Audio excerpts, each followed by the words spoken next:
My main topic today is my experience at the recent Blackboard World, and I want to particularly pay attention to Blackboard's new release of their SaaS environment, software as a service, and their Ultra experience. The meeting was in July. It was in DC, actually the National Harbor, which I'd never been to before. It's a brand new area, a very impressive Gaylord Hotel. The venue was great. Note to Blackboard: please don't have your client appreciation party on the last day of the event. Many of us couldn't stay one more night, so that gets kind of expensive. I think that was something new that they've done. Usually it's the night before the last day. Anyway, to move on, I wanted to concentrate on SaaS and Ultra. What is SaaS and what is Ultra? SaaS is software as a service. It's a new platform that can deliver the Blackboard experience, either the classic experience, which we're used to now using Blackboard 9.1, or the Ultra experience, which is their new, much more modern user interface. Very slick looking. So the first thing you should know is that SaaS is not the Ultra experience. SaaS does not equal the Ultra experience. But SaaS deployment is required for the Ultra experience. So let's see what all this means, and let me dig into that a little bit more. First, Blackboard reminds us that they're a major provider of SaaS to the education environment. Blackboard Collaborate is on a SaaS platform, Blackboard Connect, Blackboard Engage, K-12 Central, Explore, which we're not hearing too much about lately. Kind of disappointed in that.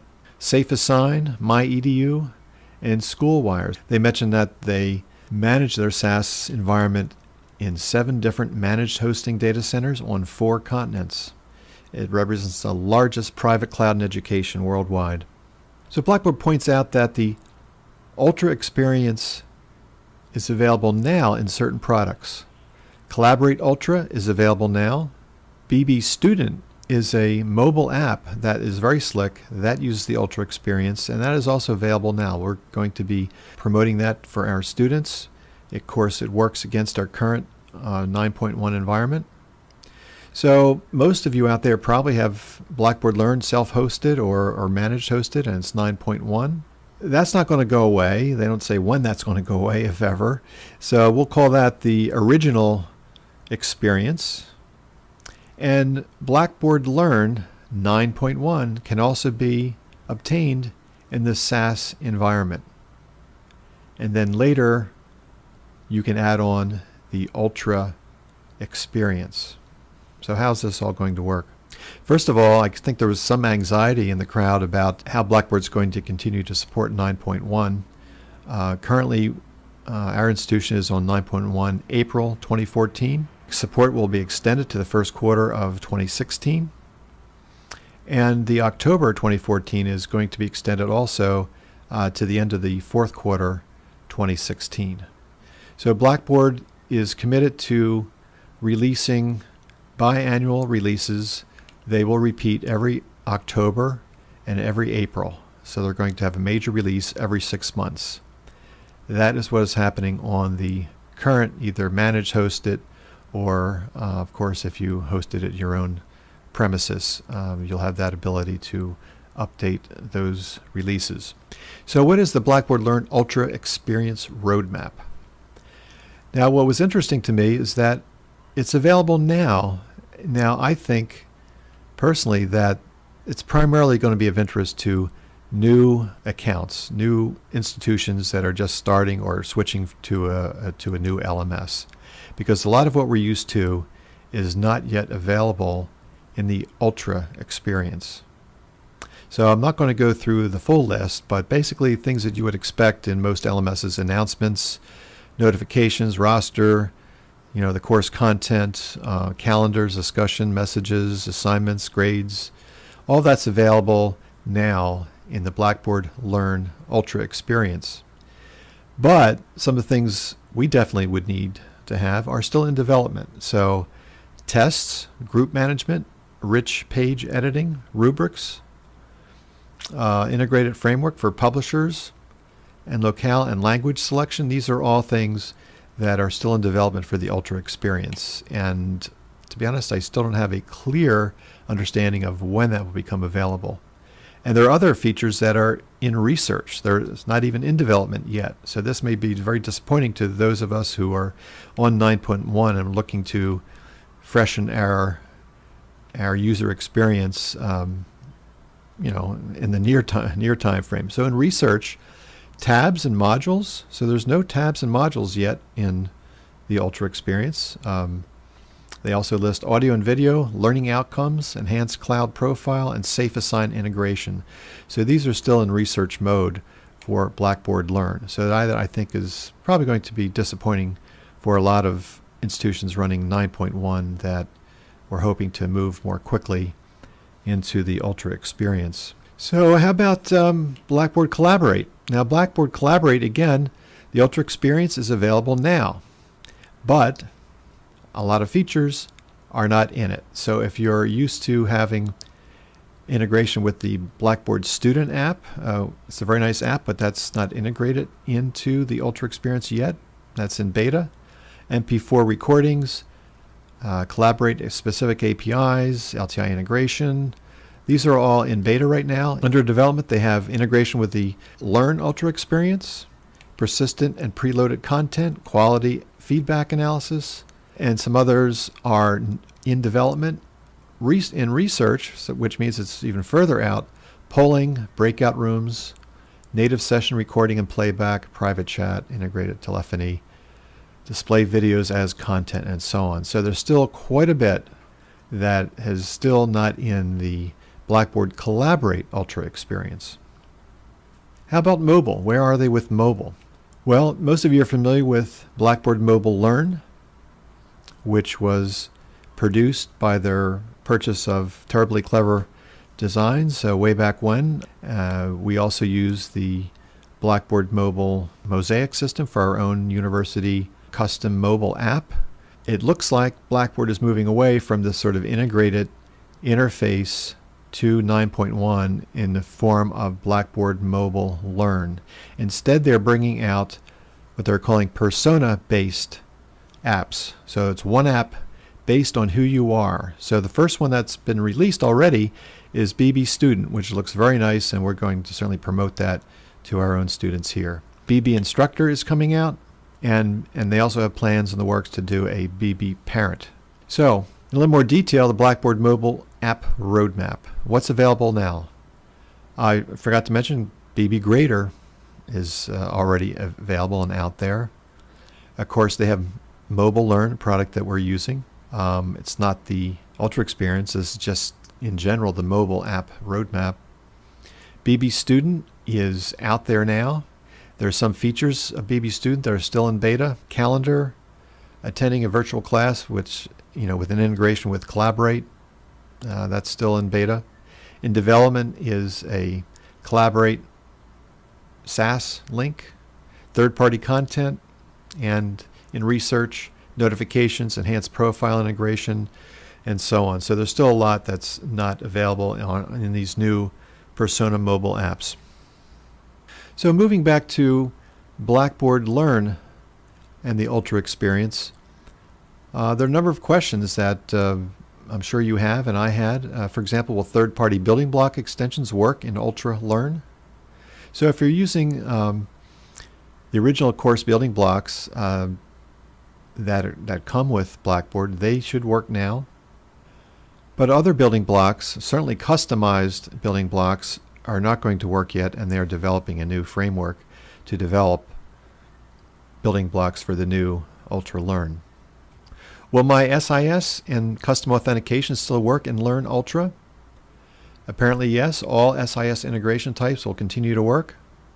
Apparently the supported authorization types will work except CAS and Shibboleth, and that depends on which of the SaaS environments you choose to purchase. So, speaking of SaaS, there are 3 tiers of SaaS: Standard, Plus, and Advantage.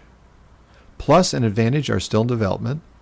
All 3 tiers can give you the original experience, in other words, what we're seeing today in 9.1, or the Ultra experience as they become available. Under standard, you have continuous delivery of features and functionality. You have a curated, certified set of pre-installed building blocks and LTI, and it supports the Learning Core and Learning Essentials solutions. Now, if you were to go to Plus or Advantage, and again, they weren't clear on the differences, it has to do, I think, with how much customization you might need and how much specialization. What Plus and Advantage enable you to do is to step back from the continuous delivery of features and functionality and have a more flexible deployment option. So, as I implied, there are two different methods of delivery. Continuous delivery, so that means patches are automatically applied, new features are automatically deployed. Now, when they say new features are automatically deployed, my understanding is that you wouldn't have to deploy them. You could leave them turned off until you want to deploy them, although that's a little hazy in my mind. Under flexible deployment, which you only get with the Plus and Advantage, patches are applied automatically, but you can defer new features until the next upgrade window. So you'd have to determine the right tier that you want for your institution. So under Standard, which supports Learning Core and Learning Essentials, you might be able to use that if you only use third-party building blocks. If you have custom building blocks or you want more flexibility in terms of the system reporting and so forth and deployment options, you'll have to go to Plus or Advantage. And again, the differences between those are quite hazy in my mind, and they're both under development. So this may just be a way for them to market different price points. To sum up, the benefits of SaaS are enhanced quality, fixes and maintenance happen more quickly. You have an improved experience, meaning that there's zero downtime because of the way the updates are done, easier change management, and more rapid innovation. Enhancements and features come about more quickly, and they say better support. So how do you transition? And this is the big question. You know, if you're on the 9.1 platform here, what would you do? How would you go about moving to to SaaS and eventually to the Ultra experience? So what they say is to first play around, and you can try it on your own, and they say it's available to everyone. You go to try.blackboard.com. Now I went there and I haven't heard a word. So they must be rolling this out pretty slowly. So far I haven't been able to try anything. So once that's available, then you can play with the Ultra experience for Learn. You can import existing courses and test the conversion from the original course view to an Ultra course view. Then you prepare, you learn from your peers and from some of the Blackboard subject matter experts, and study up on all the documentation and so forth. And this fall there are going to be some opportunities to join cohorts that can help you step through those processes. Then you can pilot it at the school. You can put it into limited production with certain defined departments or sets of courses, and they say that's fully supported by Blackboard, and eventually roll the full system out into production. And this would include data migration from your existing LMS as a part of your transition. So I'm hoping this will be smooth. It's not like going from Angel to Blackboard. The underlying technology is still Blackboard 9.1, which includes, of course, as an underpinning the Zythos content collection. So that's still a part of the underlying SaaS environment. There are apparently two migration options. Course-based migration, so you can start with a fresh SaaS instance and you can select the courses that you're bringing over by using archive and restore, and that limits the migration downtime.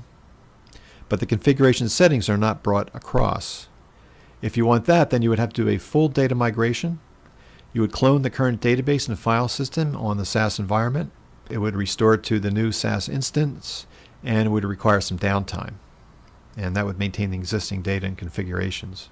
Blackboard points out that they will provide project planning and management and test migration and final production migration. One of the other things that I guess was most disappointing to me is that we use Blackboard here as the university portal.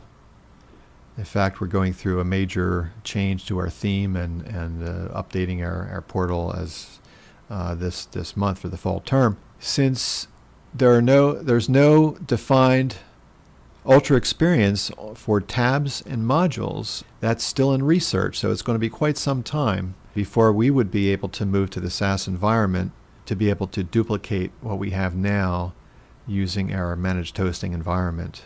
So that's disappointing. My guess is it's going to be a year or more before we could actually move in that direction, but time will tell. One thing I thought was interesting to note is that after Blackboard World, it came out in the press that Blackboard was looking for, or at least the Blackboard owners are looking for a buyer. So if I have my figures right, I think Blackboard was purchased by private equity a couple of years ago for $1.6 billion, and the word is that they're looking for $3 billion to buy Blackboard. So it'll be interesting to see what happens. I'm sure it would take a pretty big company, maybe one of the big publishers. I would be interested in Blackboard. I hope that's good for all of us, that kind of a transition. Time will tell. So I'm looking forward to your comments. Please feel free to go to my show notes and continue the discussion. That's all I have for today. So until next time, have a great week.